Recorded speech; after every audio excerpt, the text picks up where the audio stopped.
Fia Studio. Assalamualaikum warahmatullahi wabarakatuh. Alhamdulillahi rabbil alamin, wal aqibatu lil muttaqin, wal hadi ila siratin mustaqim. Ashhadu an la ilaha illallah wahdahu la sharika lah, wa ashhadu anna Muhammadan abduhu wa rasuluh. Allahumma salli ala sayyidina Muhammad wa ala alihi wa sahbihi wa sallim. Allahumma lakal hamdu wa ilaikal mustaka wa antal musta'an, wa la hawla wa la quwwata illa billahil aliyyil azim. Yang saya hormati Tuan Pengerusi Majlis, yang saya kasihi Timbalan Pengerusi Surau dan Masjid, dan seluruh barisan pegawai tadbir,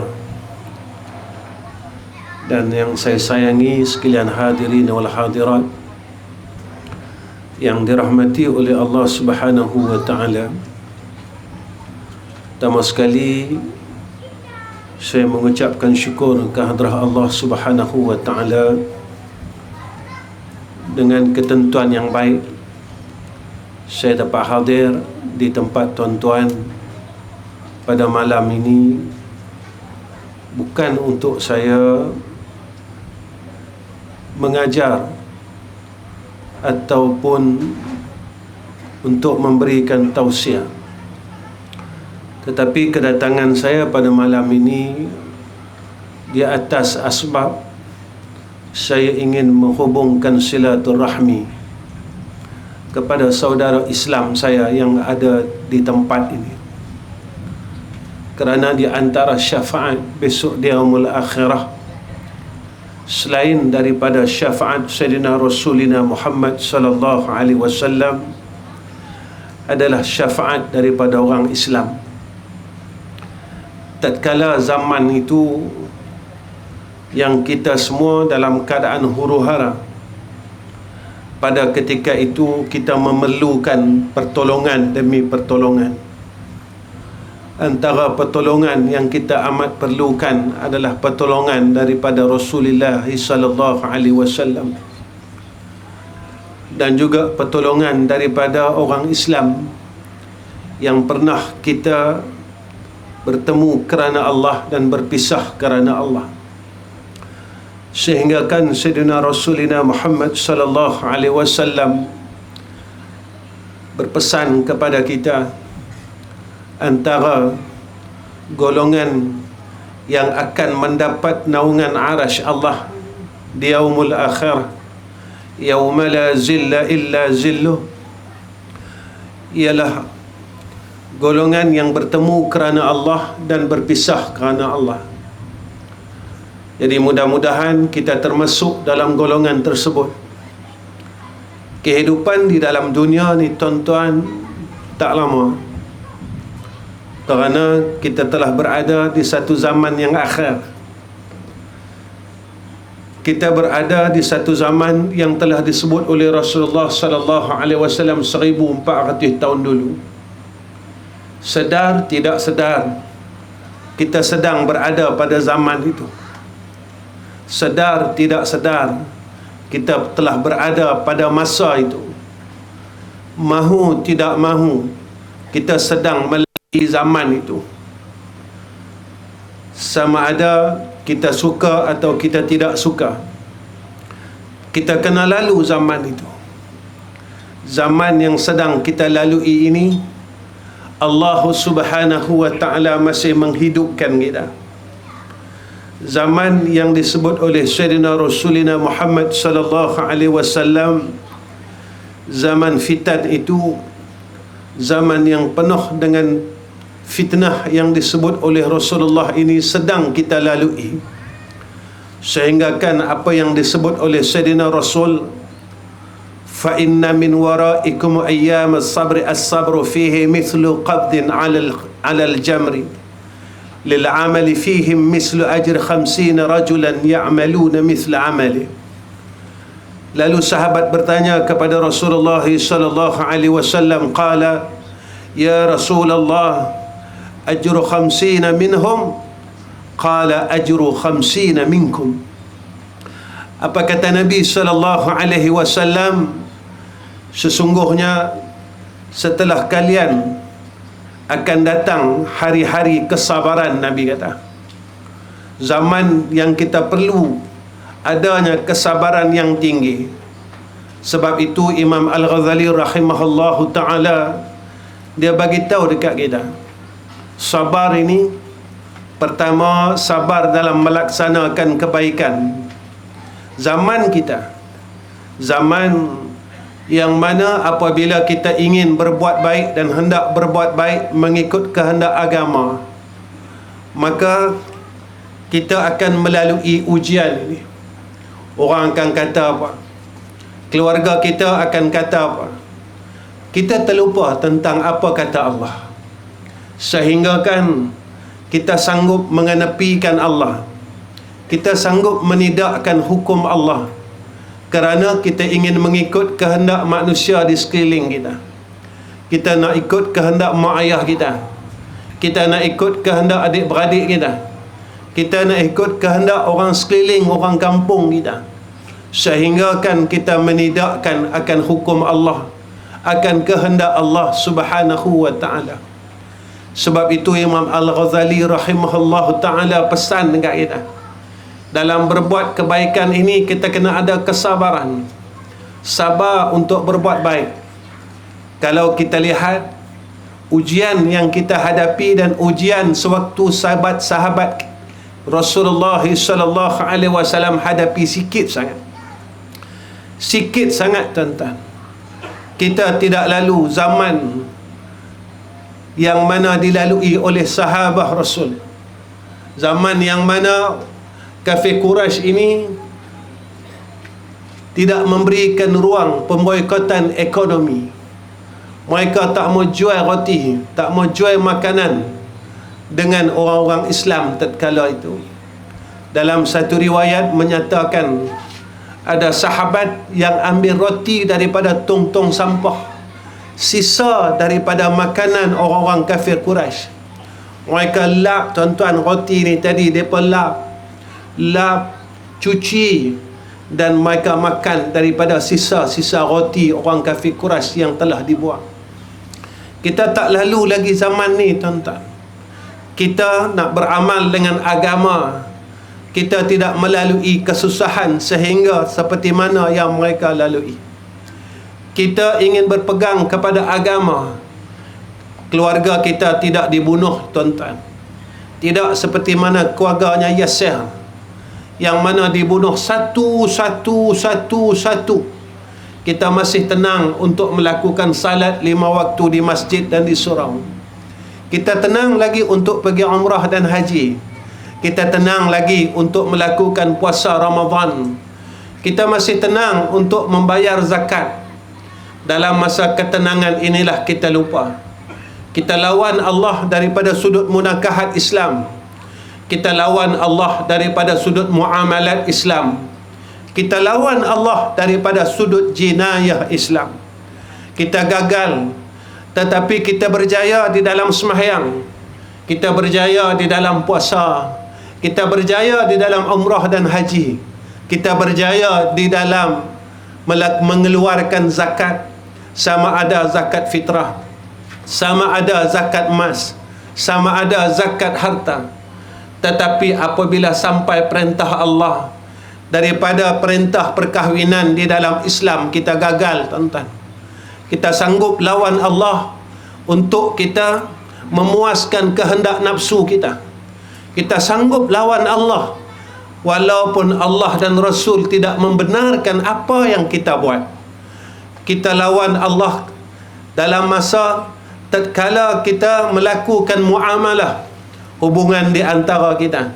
Kita putuskan silaturahim, kita buang kasih sayang di antara adik-beradik kita. kita tinggalkan mak dan ayah kita.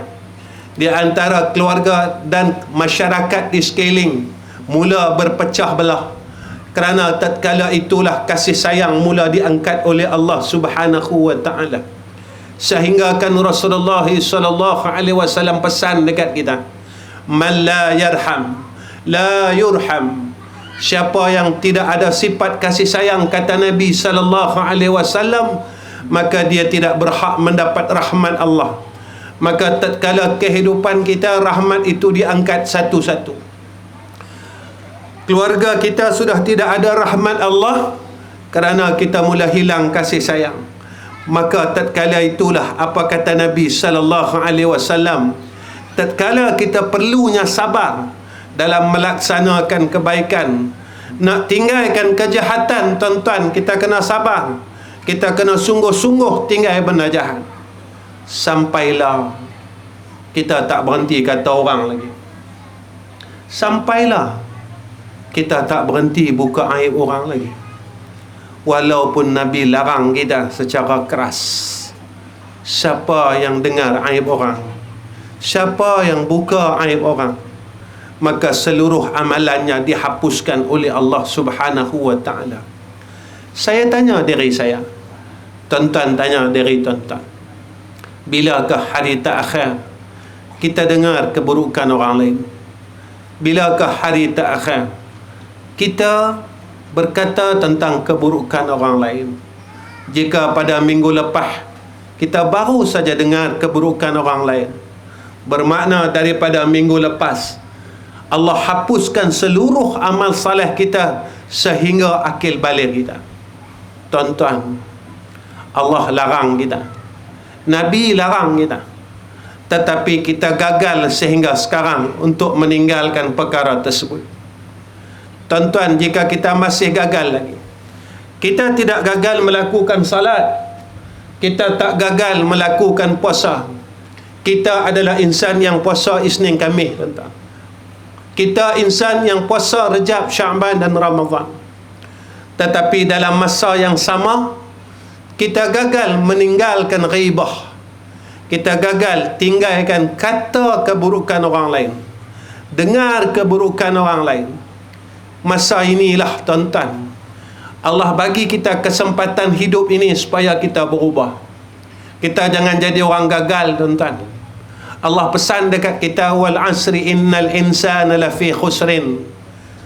Demi masa, kata Allah, sesungguhnya manusia itu dalam kerugian.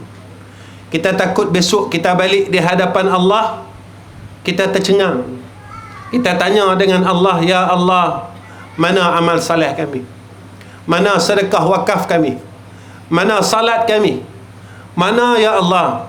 Mana ya Allah? Mana ya Allah? Lalu Allah berkata kepada kita, semua amal kebaikan kamu telah berikan kepada orang yang telah kamu zalimi, orang yang telah kamu aniaya di dalam dunia. Sebab itu kita rasa kita dah buat baik banyak dah, tapi rupanya pada sisi Allah kebaikan kita hilang dan terus hilang. Tuan-tuan, kita lupa akan kejahatan kita, tetapi Allah tidak pernah lupa akan kejahatan kita. Malaikat kiraman katibin sentiasa mencatat amal kita, amal yang baik dan amal yang jahat. Kita lupa, tuan-tuan, kejahatan yang pernah kita buat sebelumnya, tetapi Allah tidak melupai setiap perkara amal kejahatan yang pernah kita buat. Sebab itu kata Rasulullah sallallahu alaihi wasallam, orang yang sabar pada hari itu bagai orang yang menggenggam bara. Nabi kata, orang yang sabar waktu itu, Nabi kata, macam orang pegang bara api. Orang yang nak amalkan amal saleh ini, orang yang nak laksanakan perintah Allah ini, sakit dia, susah dia, macam dia genggam bara api. Tuan-tuan, kita nak semayang senang, kita nak puasa senang, kita nak zakat senang, kita nak pergi umrah senang. Tuan-tuan, bulan 11, bulan 12 ni berapa puluh ribu, tuan-tuan, orang kita pergi umrah. Tapi tuan-tuan, dalam masa yang sama Allah kurniakan kepada kita kesenangan. Kita tidak boleh mempunyai sifat syukur yang disebut oleh Allah. Kita masih merungut lagi. Kita masih merungut lagi tuan-tuan. Tak ada duit, tak cukup duit. Itu semua tuan-tuan. Tuan-tuan, Allah bagi semua apa yang kita minta. Kita tak ada duit, Allah bagi. Kita minta dengan Allah. Kita tak ada anak, kita minta dengan Allah. Tak cukup minta di Malaysia, kita pergi umrah, minta di Raudah. Kita minta tuan-tuan, terus minta, terus minta, terus minta. Pernah tak kita tanya dalam diri kita, apa yang telah aku berikan kepada Allah? Pernah tak kita tanya dalam diri kita, apa yang telah aku balas balik kebaikan daripada Allah? Allah sebut dalam Al-Quran, la in syakartum la azidannakum wa la in kafartum inna azabi lasyadid. Rasulullah pesan dekat kita, besok di yaumul akhirah kita tidak akan boleh meninggalkan kaki kita daripada padang mahsyar selagi kita tak selesai beberapa perkara. Pertama, Allah akan tanya kita, umur yang Allah bagi kat kita, kita buat apa? Tuan-tuan, kita pejam mata, saya pejam mata, tuan-tuan pejam mata. Daripada umur kita akhir balik 15 tahun sehingga sekarang, apa yang telah kita buat tentang umur kita? Mana kebaikan kita yang kita nak tunjukkan di hadapan Allah? Dan apa kejahatan-kejahatan kita yang telah kita buat sehingga sekarang, sehingga kan kita masih tidak mampu untuk berhenti melakukan kejahatan. Kita renung diri kita, kita pejam mata, kita tengok diri kita. Apa amal saleh aku yang boleh aku bentangkan di hadapan Allah sehingga kan aku layak untuk masuk syurga Allah? Ataupun tak ada satu amal saleh kita pun yang buatkan kita layak untuk masuk syurga Allah? Ataupun tidak ada satu rahmat pun atas kita yang menyebabkan kita boleh jejak masuk ke dalam syurga Allah, kerana kita lupa dengan apa yang telah kita buat di dalam dunia ni. Tuan-tuan, suatu saya dipanggil kuliah tuan-tuan di satu Felda. Saya habaq dengan orang Felda. Saya kata lazim kalau di Felda ni kita akan dapat subsidi bajar. Saya tanya, kita pernah khianat tak subsidi bajar? Belah kau ni saya tak tahu tuan-tuan. Kita kalau 5 beg kita boleh 10 beg. Orang kampung tak tahu tuan-tuan. Tetapi Allah tak. Orang keliling tak tahu, tapi Allah tahu. Kita balas berapa puluh tahun dah. Tuan-tuan, baja itulah yang kita taburkan dalam tanaman kita dan kita besarkan anak-anak kita. Sehingga Nabi pesan dekat kita, perut yang ada hasil daripada makanan yang haram, amal salehnya ditolak oleh Allah Subhanahu wa ta'ala. Tuan-tuan, sampailah saya tanya masjid-masjid, isu pembahagian daging korban tak selesai sampailah.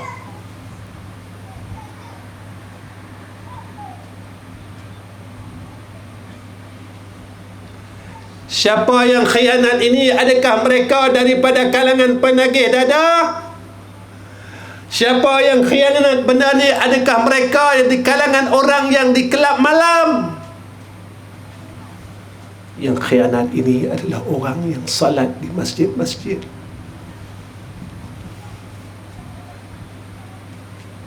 Tuan-tuan, kita bawa balik daging tu, tuan-tuan, kita masak, untuk anak-anak kita. Kita tak sedar yang kita telah ambil bahagian umat yang lain. Kita telah ambil bahagian orang lain. Tuan-tuan, kita semua tahu besok akhir zaman ada seorang makhluk yang akan keluar, iaitu Dajjal, tuan-tuan. Dajjal ini dia tawar dekat kita makanan. Kalau sebelum dia keluar pun kita tewas, tuan-tuan, macam mana?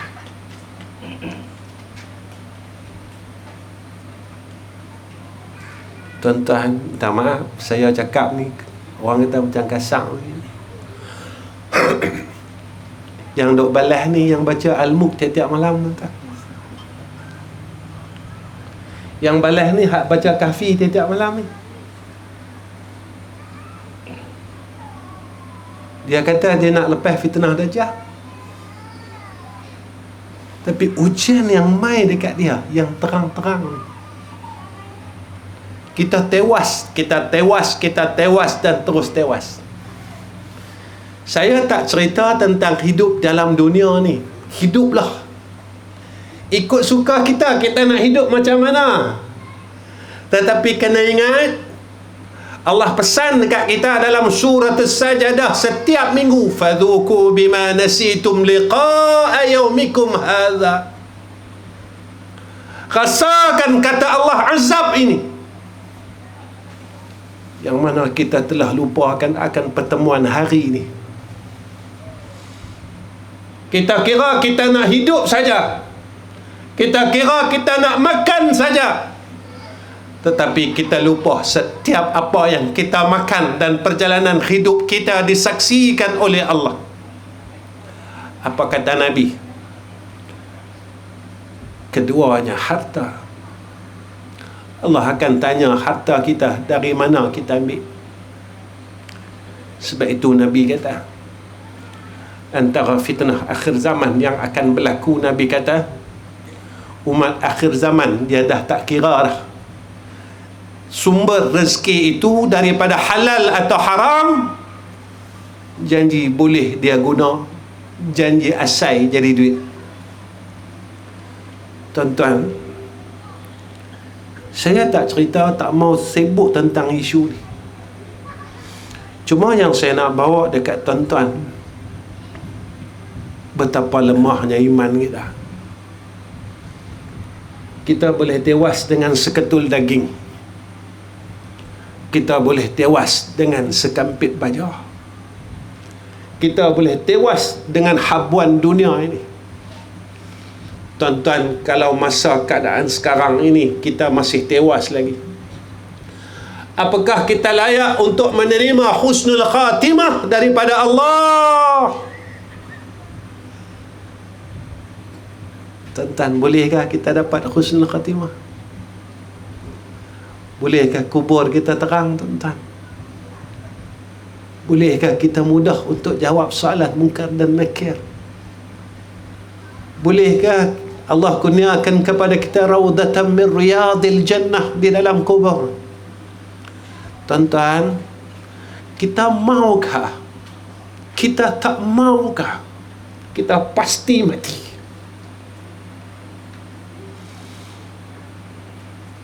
Kita sukakah? Kita bencikah? Kita pasti mati. Kita siapkah? Kita tak siapkah? Kita pasti mati. Persoalannya bukan mati, tuan-tuan. Persoalannya, apa yang akan berlaku pada aku selepas kematianku? Apa yang akan terjadi kepada aku selepas kematianku? Masa hidup ni kita buat ikut suka kita, tuan-tuan. Kita tak pandang pun apa yang Allah suka. Kita tak hirau pun apa yang Allah suka. Kita tak hirau pun apa yang Allah benci. Kita buat ikut suka kita. Maka dalam masa kita hidup ini, boleh kita buat ikut suka kita. Tetapi selepas kematian kita kena ikut apa yang Allah telah aturkan. Boleh ke tuan-tuan? Bila kita dah duduk dalam kubur besok, kita nak ikut suka kita? Tak ada peluang. Sampai di padang mahsyar, kita nak ikut kehendak kita? Tak ada dah tuan-tuan.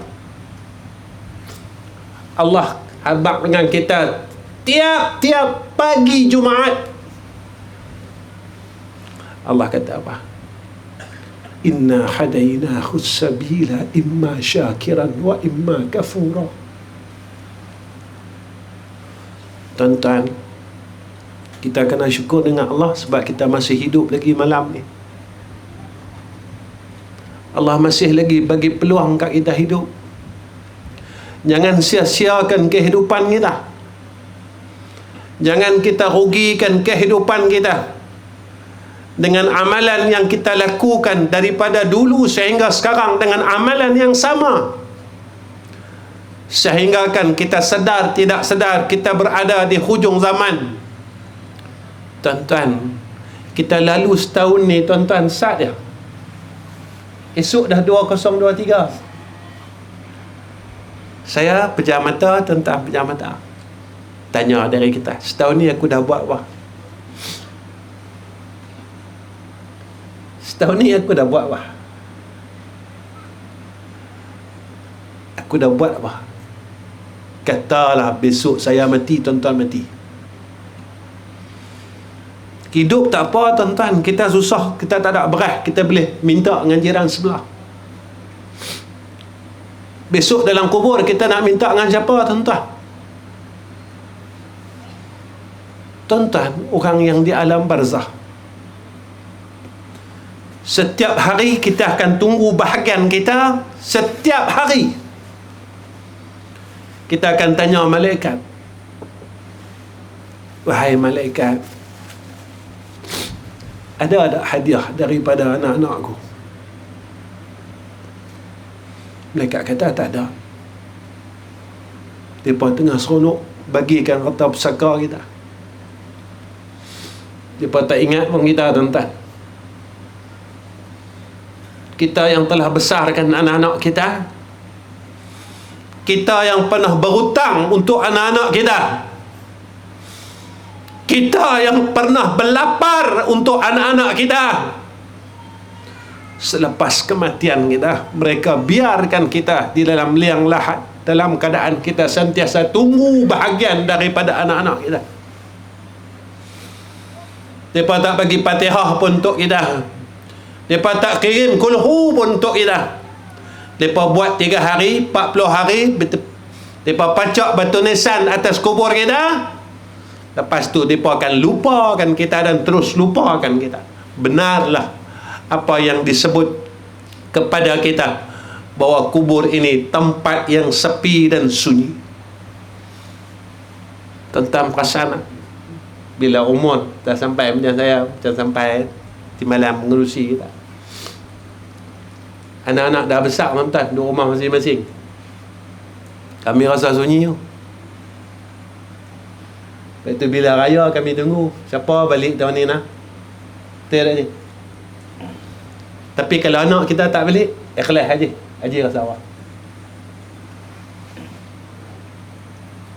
Betul tak tuan-tuan? Ketika sampai umur tua dalam dunia ni tuan-tuan, kalau kita anak tak balik rumah, raya anak tak balik, terasa sunyi, betul tak? Besok dalam liang kita tinggal seorang-seorang, tak sunyi ke? Dalam liang so kita sunyi. Tuan-tuan, sunyi dia tak ada ubat, gelap dia tidak ada ubat, susah dia tidak ada ubat, azabnya tidak ada ubat. Sebab itu tuan-tuan, apa yang disebutkan ulama kepada kita tentang zaman ini, Ibn Arabi dia pesan kat kita, bila sebut kata zaman fitan, zaman fitnah, Ibn Arabi kata apa? Yang dikatakan fitnah itu, dia kata fitnah itu al-fitnatul ikhtibar wal fitnatul mihnah wal fitnatul mal wal fitnatul aulad wal fitnatul kufr wal fitnatul ikhtilafun nas bil ara'i.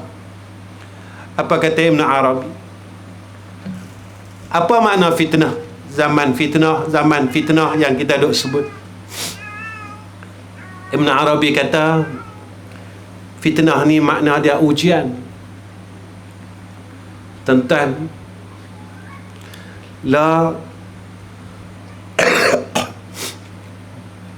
kita diuji macam-macam. Ujian keimanan, ujian itu, ujian kasih sayang. Ujian ini, ujian itu, tuan-tuan. Kita duduk zaman ni. Ibn Arabi kata fitnah itu adalah mihnah, cobaan. Dan kata Ibn Arabi fitnah itu adalah al-mal, harta. Lah orang bergaduh pasal harta, tuan-tuan. Tuan-tuan, adik-beradik, kita putih sebab harta. Tanah Bendang tak besar mana pun. Tak sanggup putih kakak kita. Tanah Bendang tak besar mana pun, tuan-tuan. Serelung lah. Serelung nak bagi kat 7 orang. Tak sanggup putih hubungan dengan abang kita. Putihkan hubungan dengan kakak kita. Putihkan hubungan dengan adik kita. Sehingga Allah nyatakan kepada kita, rahim itu daripada sifatku. Siapa yang telah memutuskan rahim, maka dia telah memutuskan hubungannya dengan aku, kata Allah. Walaupun Allah kata macam tu, tuan-tuan, kita kata tak apa, kita putih dengan Allah, tak apa, janji aku boleh tanah dalam dunia. Tuan-tuan, wa asal balik asil. Kaya manalah kita, ada benda apa puluh relung pun, kita mati tumpang tanah orang, tuan-tuan. Kita dalam dunia ni tanah banyak relung, kaya kita. Bila mati, kita jumpa siapa? Boleh tak? Ni ayah saya nak ke bumi kan, dekat tanah perkuburan masjid ni, kita minta sedekah, tuan-tuan. Hinanya kita waktu kita mati.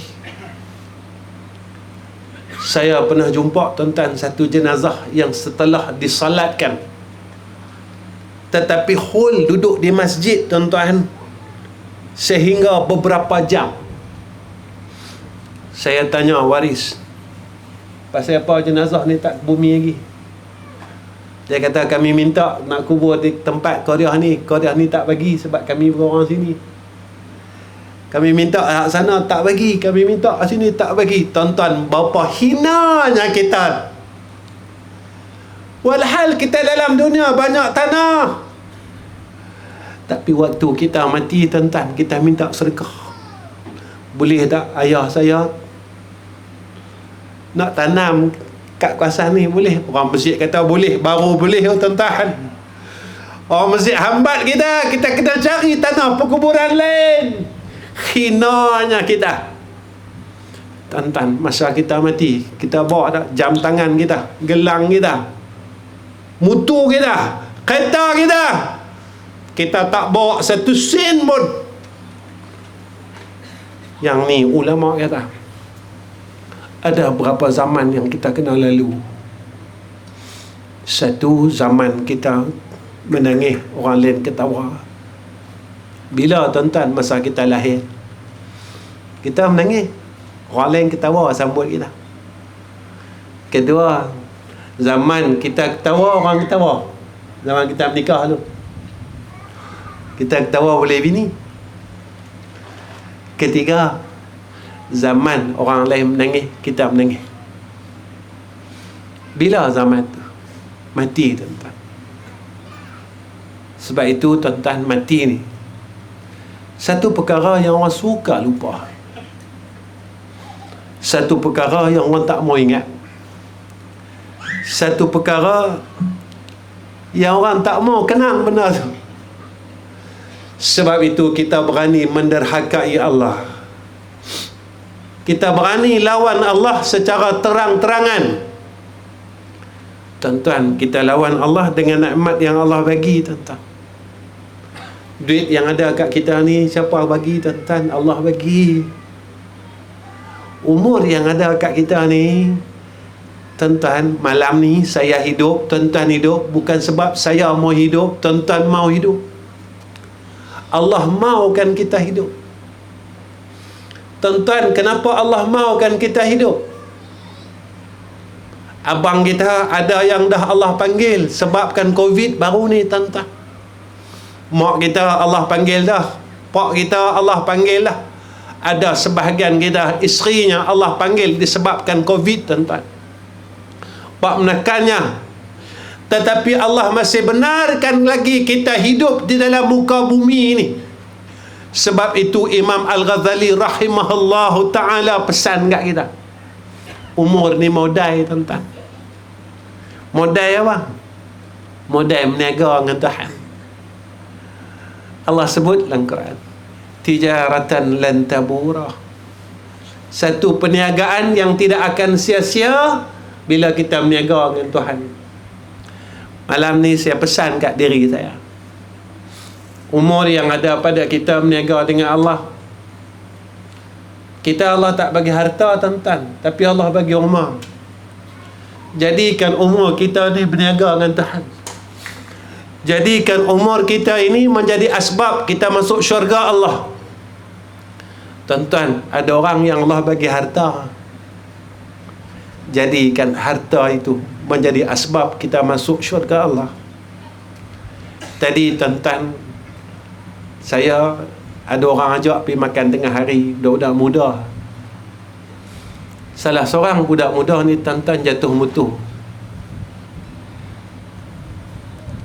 Saya kata kat dia, saya kata, jadikan asbab jatuh mutu ni tadi asbab kita boleh masuk syurga. Dia tengok saya, muka saya, macam mana jatuh mutu boleh asbab masuk syurga? Tuan-tuan, kita ni orang yang terlalu lupa dengan salah kita. Lalu Allah bagi ujian dekat kita, Allah bagi kita bala, Allah bagi kita sakit. Sebab apa, tuan-tuan? Sebab Allah nak hapuskan segala dosa-dosa kita yang kita lupakan selama ini. Kita lupa yang kita ada dosa, dan kita tak mau beristighfar kepada Allah Subhanahu wa ta'ala.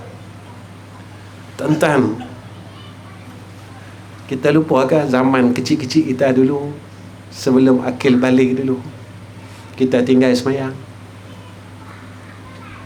Kita lupa, Allah tak lupa. Iblis dulu, tuan-tuan, sekali saja dia tinggal sujud, Allah hambat daripada syurga. Kita berapa kali, tuan-tuan, dalam hidup kita, kita tinggal sujud dengan Allah? Muslimat lupakah masa zaman muda-muda dulu kita lupa tutup aurat? 10 tahun, 15 tahun kita tak tutup aurat. Kita menangis sehari lah, kita taubat sehari lah, kemudian kita kata Allah dah ampun dosa kita. Tuan-tuan, orang yang takut dengan Allah, satu hari, tuan-tuan, sahabat bertanya kepada Sayyidatina Aisyah, wahai Sayyidatina Aisyah, siapakah orang yang baik? Siapakah orang saleh? Sayyidatina Aisyah kata, orang yang sentiasa rasa bersalah dengan Allah, hati dia tak pernah putus rasa bersalah dengan Allah Subhanahu wa ta'ala. Hati dia tak pernah putus rasa bersalah dengan hadrah Allah. Tuan-tuan, kita guna nikmat Allah, kita lawan Allah. Kita guna nikmat mulut ini, kita lawan Allah dengan melakukan kemaksiatan demi kemaksiatan. Kita gunakan nikmat mata ini, kita lawan Allah dengan kita melihat perkara-perkara yang dilarang oleh Allah. Kita guna telinga kita ini dengan kita mendengar perkara yang dilarang oleh Allah. Tuan-tuan, kita tanya diri kita, hari ini berapa banyak selawat kita kepada Rasul? Kita kata kita nak syafaat Nabi kita Muhammad, berapa kali kita selawat dengan Rasulullah? Saya bawa tuan-tuan satu kisah. Ada satu orang perempuan, dia mengadu dengan seorang ulama. Dia mengadu tuan-tuan dengan seorang ulama. Dia kata, dia tanya dengan ulama ni, wahai syekh, dia kata, apa salah aku ya? Dia kata. Ulama ni macam heran, Ustaz. Dia tanya, tiba-tiba tanya, apa salah saya? Dia kata. Ulama ni kata apa? Pasal apa ni? Saya, dia kata, dah sebulan saya tak mimpi Nabi Muhammad sallallahu alaihi wasallam. Dia tanya macam tu. Sebulan dia tak mimpi Nabi, tuan-tuan. Ulama ni tengok dia atas bawah tanya.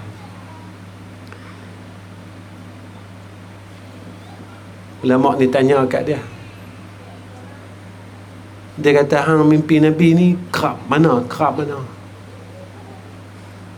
Dia kata, paling lama pun seminggu sekali saya tetap dapat mimpi Nabi. Ulama ni jadi heran, tuan-tuan. Kita hak ustaz ni, tuan-tuan, tak boleh seminggu sekali. Saya umur, tuan-tuan, 54 dah tahun ni. Kita nak boleh setahun sekali tu, kita rasa tak boleh ni. Setahun sekali pun tak boleh lagi, tuan-tuan, apatah lagi seminggu sekali. Ulama ni heran. Dia kata, apa amalan kamu? Berapa banyak selawat yang kamu baca pada Rasulullah setiap hari? Dia kata, tuan-tuan, setiap hari saya tak pernah tinggal selawat sebanyak 15,000 kali. Ulama ni kata, layaklah untuk engkau bermimpi bertemu dengan Rasulullah setiap minggu, dia kata. Saya tanya, tuan-tuan, saya tanya diri saya tanya tuan-tuan. Tuan-tuan, tak ada ke teringin nak tengok muka Rasulullah?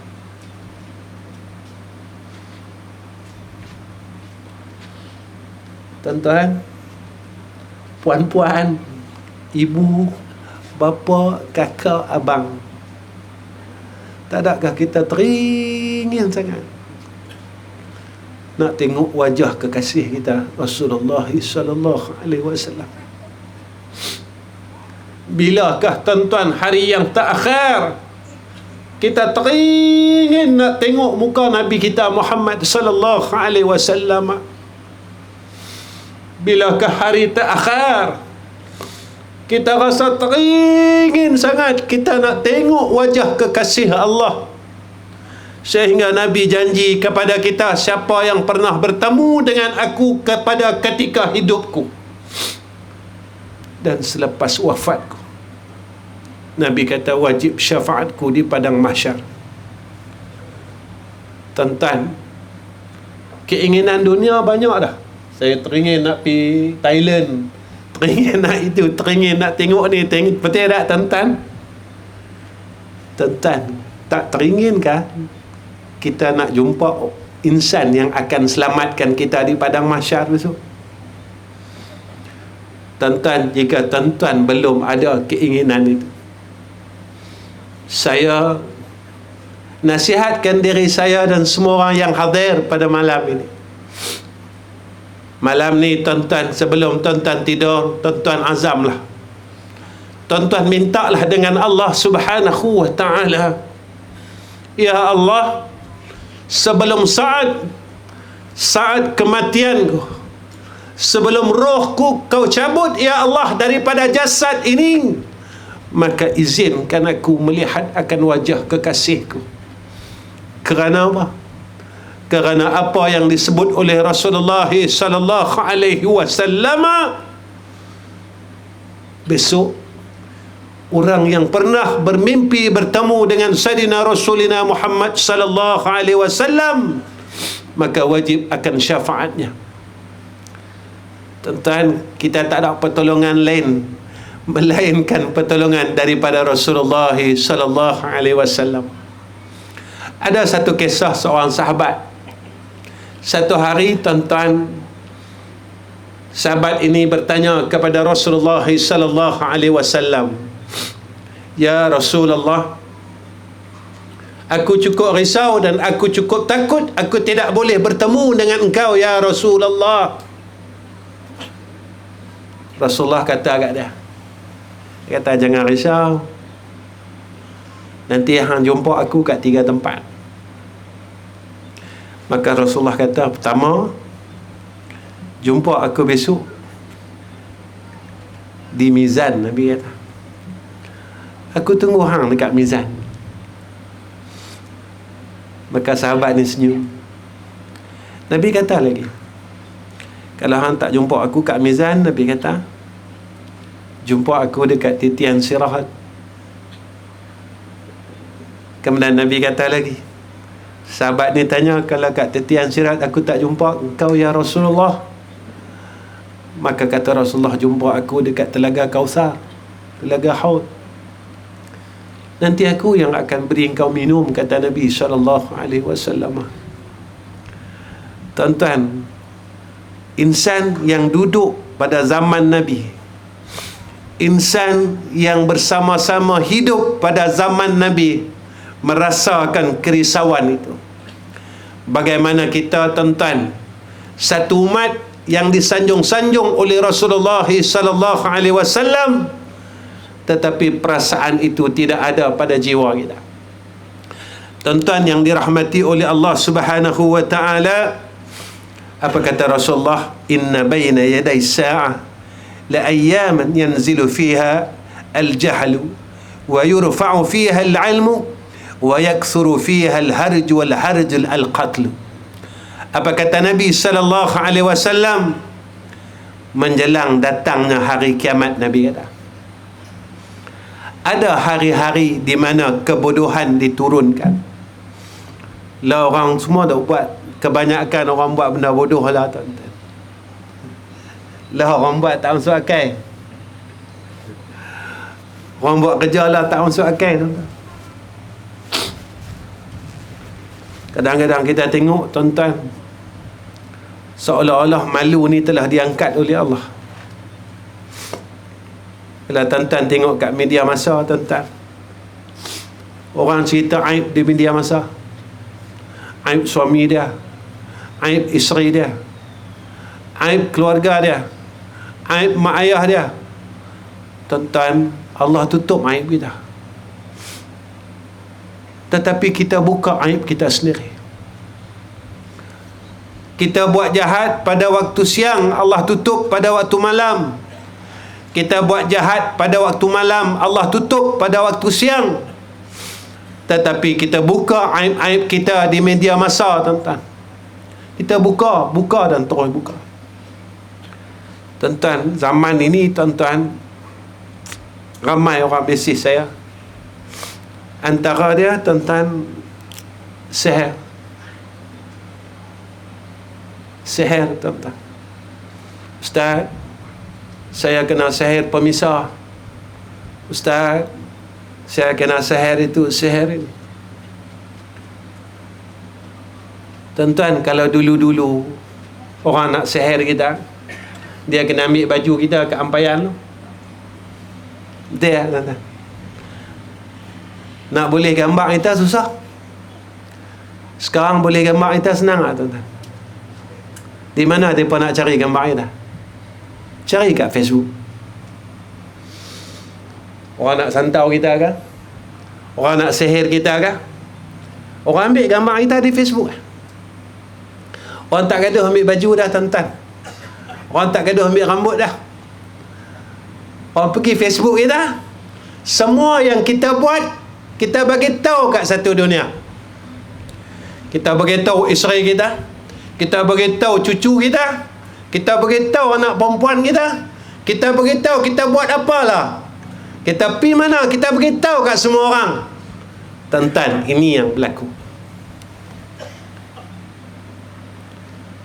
Betul Nabi kata berhati-hati dengan penyakit ain ni. Nabi sebut dah tuan-tuan. Tapi kita leka tuan-tuan. Sebab itu apa yang dibuat, teknologi yang dibuat oleh orang Yahudi dan Nasara, kita menjadikan satu manfaat, senjata untuk kita kembangkan Islam. Jangan jadikan satu senjata kita membunuh orang Islam itu sendiri. Jaga-jaga tuan-tuan. Saya nasihatkan kalau boleh, gambar-gambar isteri kita, anak perempuan kita, cucu-cucu kita, janganlah bubuh di media masa tuan-tuan. Janganlah tuan-tuan. Cukuplah kita bahagia bersama dengan keluarga kita. Cukuplah, kita tak payah beritahu ke orang tuan-tuan. Zaman amalan itu senang dihapuskan oleh Allah. Jalan cukup senang. Kita pergi mana pun kita cerita ke orang. Kita pergi umrah cerita ke orang. Kita lepas tawaf cerita ke orang. Tuan-tuan, riak ni apa dia? Tapi kita pandai kali. Kita pandai kali kan? Kita ada mulut tu tak? Sampai satu masa mulut kita Allah tutup. Al-yawma nakhtimu ala afwahihim wa tukallimuna aydihim wa tashhadu arjuluhum bima kanu yaksibun. Bila masa tu tuan-tuan? Hari kiamat. Dalam dunia kita pandai cakap, kita kali kok no, kita kali kok ni, orang kata kita kali, orang nasihat kita kali. Sampai satu peringkat Allah katup mulut kita. Allah tak benarkan kita bercakap. Yang bercakap siapa dia? Anggota badan kita, tangan kita, kaki kita, semua mengaduhai dengan Allah Subhanahu wa ta'ala. Sampai zaman itu apa kata Rasulullah sallallahu alaihi wasallam? Ilmu diangkat, Nabi kata. Kita tengoklah majlis ilmu banyak majlis ilmu, cukup banyak. Merata masjid semua mengaji. Tapi tuan-tuan merasa pasal apa? Ke kuat mengaji, ke jadi jahat.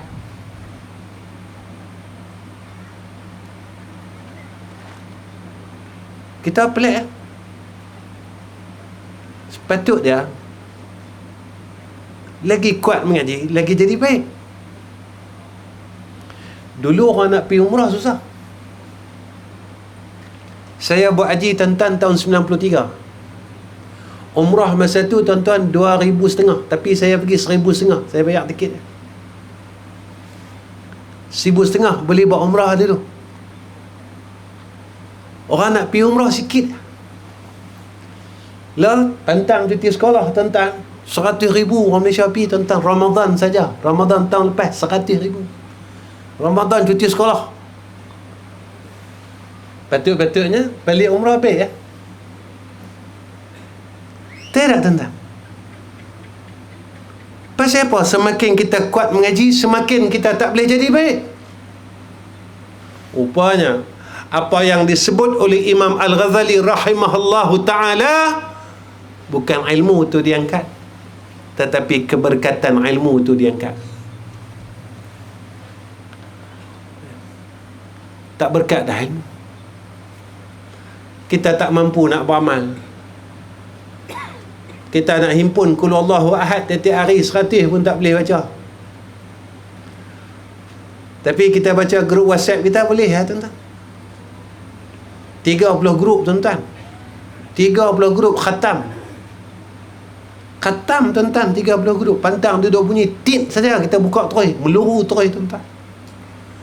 Kita mampu daripada sudut dunia, tetapi kita tidak mampu pada sudut akhirat. Benar apa kata Nabi kita Muhammad sallallahu alaihi wasallam, sampai satu zaman Nabi kata, umat aku ni tadi umur dia pendek, badan dia lemah. Nabi kata jadi ya tuan-tuan. Lah kita tengok orang semua mati muda. 40 mati dah, tak ada bencin dah tuan-tuan, mati. Tak ada rasa duit KWSP ya tuan-tuan, mati leluar. Qalu inna lillahi wa inna ilaihi rajiun. Nabi kata benar. Dan Nabi kata umat aku badan dia lemah, bukan lemah daripada sudut keduniaan, tapi lemah daripada sudut akhirat. Tentang perasaan tak? Hari Jumaat kita dulu 12.30 masjid penuh.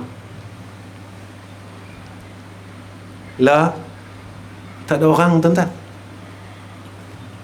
Perubahan ini berlaku dan kita lihat dengan mata kepala kita sendiri. Tuan-tuan, dulu kita pergi masuk masjid pada hari Jumaat, kita akan nampak belah sana orang baca Quran, kok ni orang semayang sunat, belah nun orang buat ni, belah nun orang buat. Lah tak ada tuan-tuan. Belah nun kita tengok orang main telefon, belah nun orang pegang telefon, belah ni orang pegang telefon, belah ni orang pegang telefon. Tuan-tuan, kita dah jarang tengok orang pegang Quran.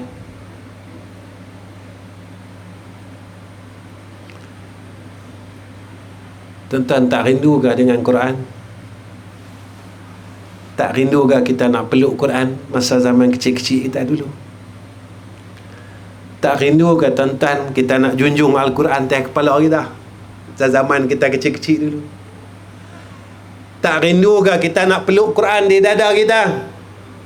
Sampai Nabi kata Al-Quran hujjatul lak wa alaika. Quran itu akan jadi syafaat atas kamu, atau sebaliknya akan dakwa kita besok di akhirat. Apa kata Nabi kita Muhammad sallallahu alaihi wasallam? Nabi kata pada zaman itu apabila sampai saja akhir zaman, kata Nabi, berlakunya akan banyak kematian yang terjadi secara mendadak. Ramai orang mati terkejut. Ni berlaku kan? Tuan-tuan, terkejut ni kita dengar kawan-kawan kita. Tak sampai lagi gilir kita tuan-tuan. Tak sampai lagi masa kita. Tuan-tuan, kalau lepas kita kata orang kita terkejut mati macam mana? Surga mana yang nak terima kita? Tuan-tuan yang dirahmati oleh Allah Subhanahu wa ta'ala, sebagai penutup tuan-tuan, 10 lebih saya akan bagi solusi dia. Apa yang perlu kita buat untuk kita menghadapi akhir zaman ini? Apa yang disusunkan oleh ulama kepada kita? Pertama, bertakwalah kepada Allah Subhanahu wa ta'ala. Tuan-tuan, lahirkan rasa takut dalam hati. Macam mana nak lahirkan rasa takut dalam hati? Kisah ada satu orang pemuda tuan-tuan di satu madrasah, guru dia kata, cerita ni tuan-tuan pernah dengar, tolong ambil seorang seekor burung dan sembelihlah tempat yang tak ada siapa nampak.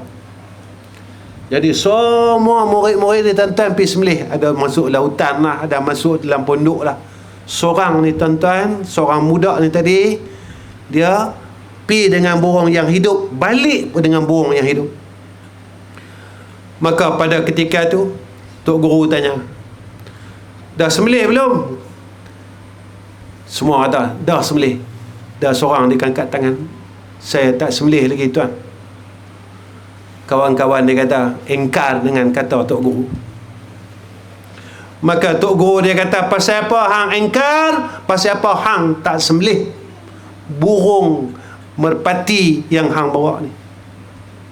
Dia kata, Tok Guru suruh saya sembelih tempat yang tak ada siapa nampak. Tapi saya pergi mana, ada je yang tengok saya.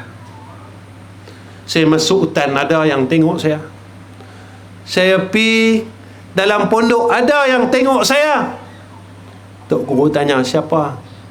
Allah, dia kata. Tuan-tuan, inilah orang yang takut dengan Allah. Ketika dia nak berkata sesuatu yang dimarahi oleh Allah, dia kata Allah sedang dengar apa yang aku sedang katakan. Ketika ia ingin berbuat perkara yang dilarang oleh Allah, dia akan kata Allah sedang melihat apa yang sedang aku lakukan. Ketika ia sedang berniat untuk melakukan kejahatan, dia akan berkata Allah sentiasa mengetahui apa yang di dalam hatiku.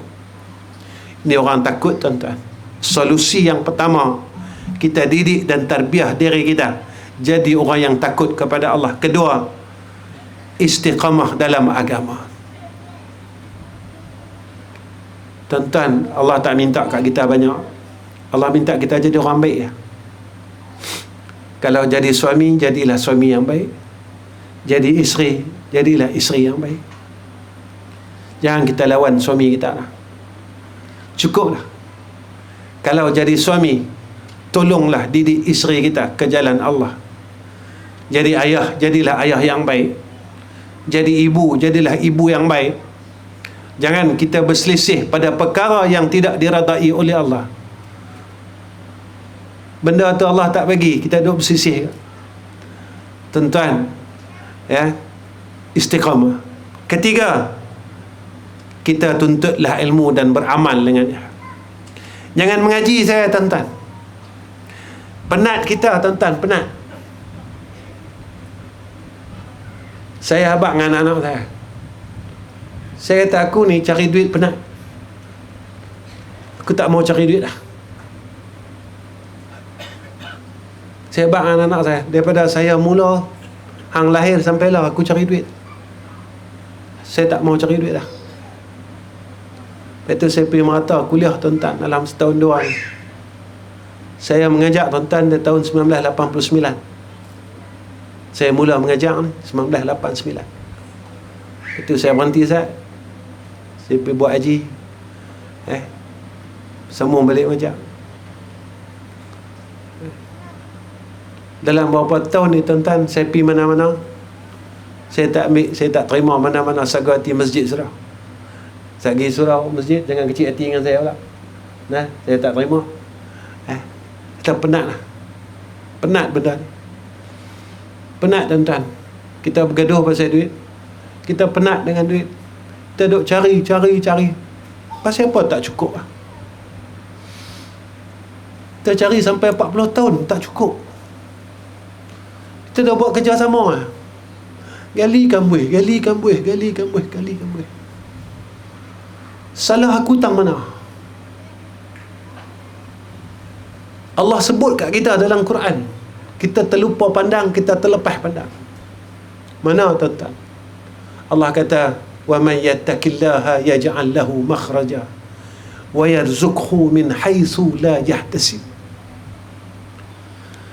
Rupanya, tuan-tuan, kita terlupa sifat takwa ni yang menjadikan kita ni penat dengan dunia ni.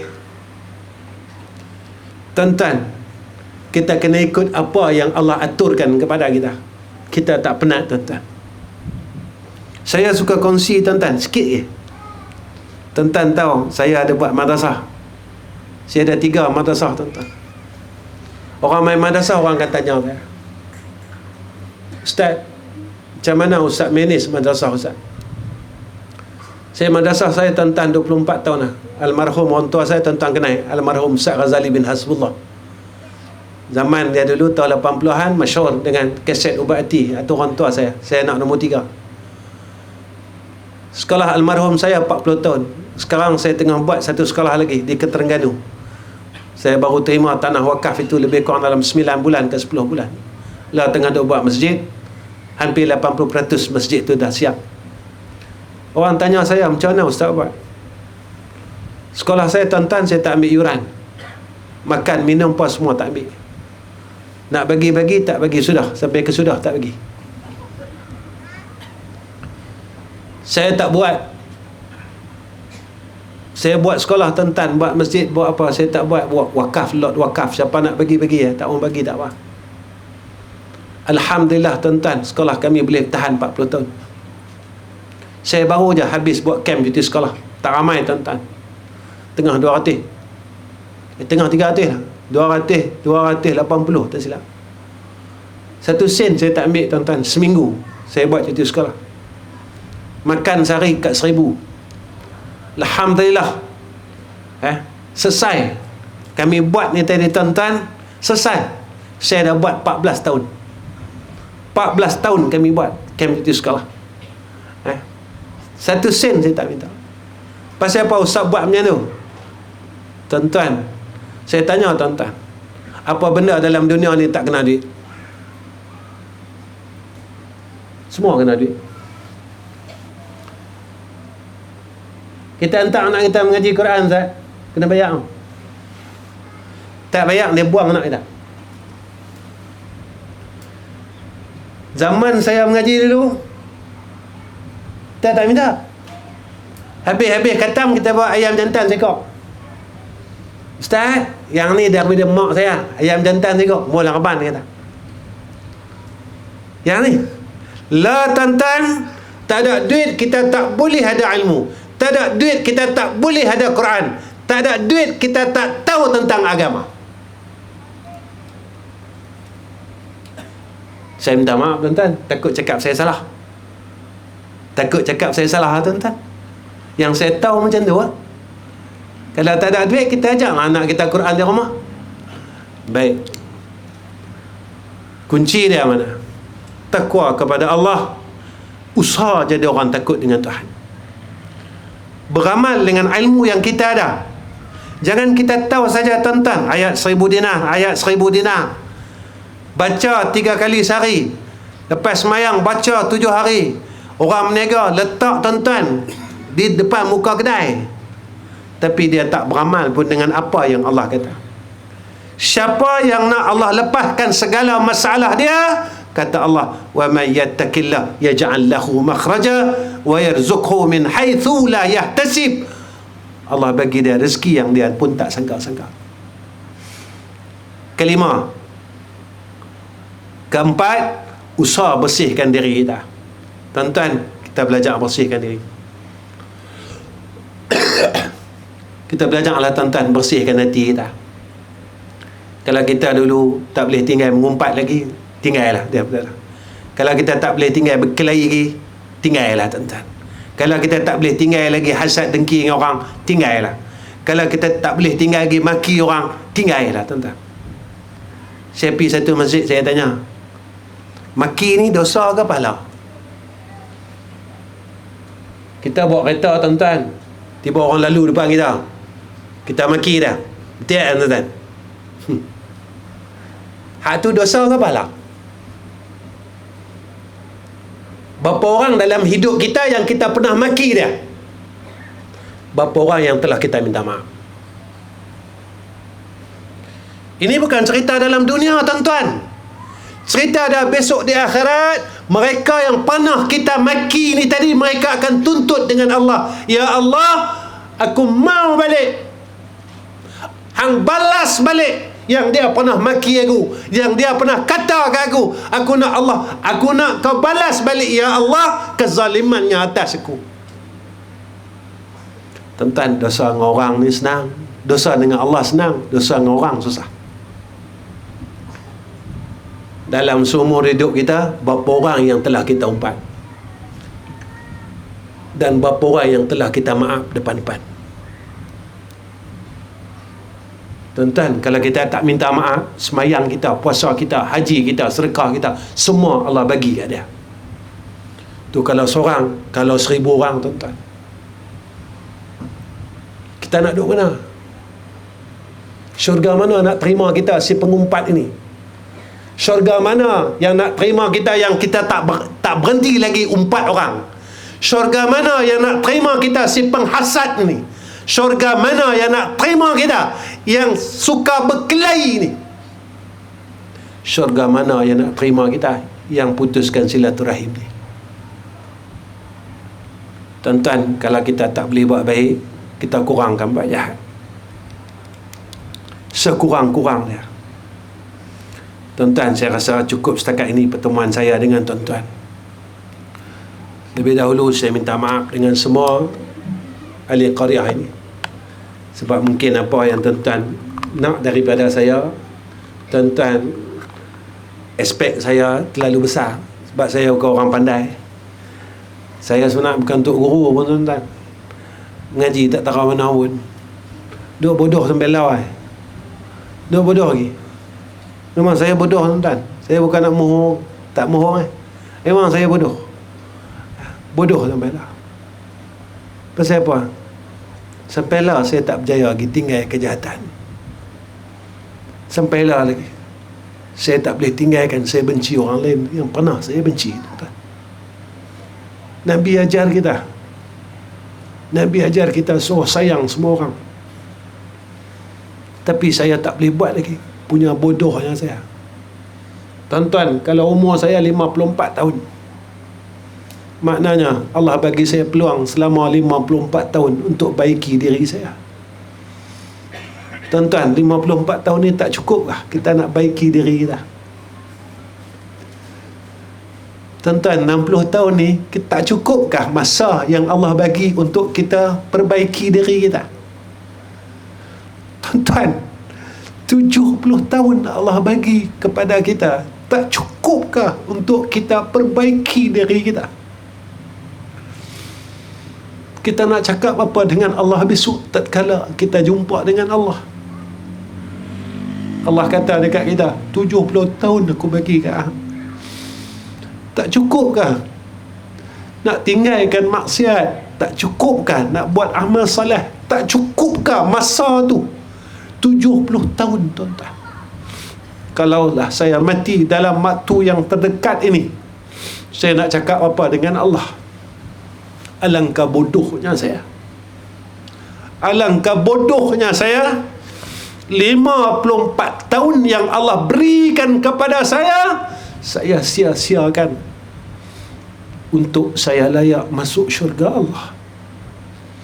Yang kadang-kadang tuan-tuan, bila kita tengok diri kita, kita rasa kita malu dengan Allah. Allah bagi nasi ambil, Allah bagi duit kita ambil, Allah bagi kita semua kita ambil. Tak cukup kita minta lagi, minta tambah, minta tambah. Tapi kita tak mampu jadi orang baik. Jadi tuan-tuan, akhir daripada kalam saya minta maaf dengan semua orang, dan saya minta ampun atas kesalahan saya pada semua orang yang pernah kenal saya, dan saya minta maaf pada seluruh orang yang pernah mengenali saya, segala salah silap saya. Dan saya minta tuan-tuan tolong doakan saya, isteri saya dan anak-anak cucu saya, supaya kami jadi orang saleh, kami dapat jadi orang baik, dan Allah bagi kami mati dalam keadaan yang baik. Yang kedua, saya minta tuan-tuan tolong doakan madrasah kami, dan mudah-mudahan apa yang saya buat selama ini Allah terima amal saleh saya. Saya selalu cakap di dalam kuliah saya, tuan-tuan mungkin lihat jubah putih saya dan serban putih saya, dan kita masing-masing ada latar belakang yang berbeza. Saya ada latar belakang saya, dan tuan-tuan ada latar belakang tuan-tuan. Dan latar belakang kita ini tidak pernah dilupakan oleh Allah Subhanahu wa ta'ala, sentiasa di dalam cacatan Allah. Cuma yang kita harapkan, catatan yang pada ada suratan amalan kita yang tidak baik itu dihapuskan oleh Allah sebelum kita menghadap ke hadrah Allah. Kita harap kita diterima sebagai hamba yang baik tatkala kita nyawa kita dicabut oleh malaikat maut. Kurang-kurangnya kita dapatlah sebut Allah, saya yang tu ya tuan-tuan, hajat saya minta tuan-tuan tolong doalah. Mudah-mudahan Allah kurniakan kepada saya, isteri saya, anak-anak saya husnul khatimah. InsyaAllah tuan-tuan boleh lah. Baik tuan-tuan, saya rasa cukup setakat ini pertemuan saya, dan saya akhirkan kalam. Assalamualaikum warahmatullahi wabarakatuh.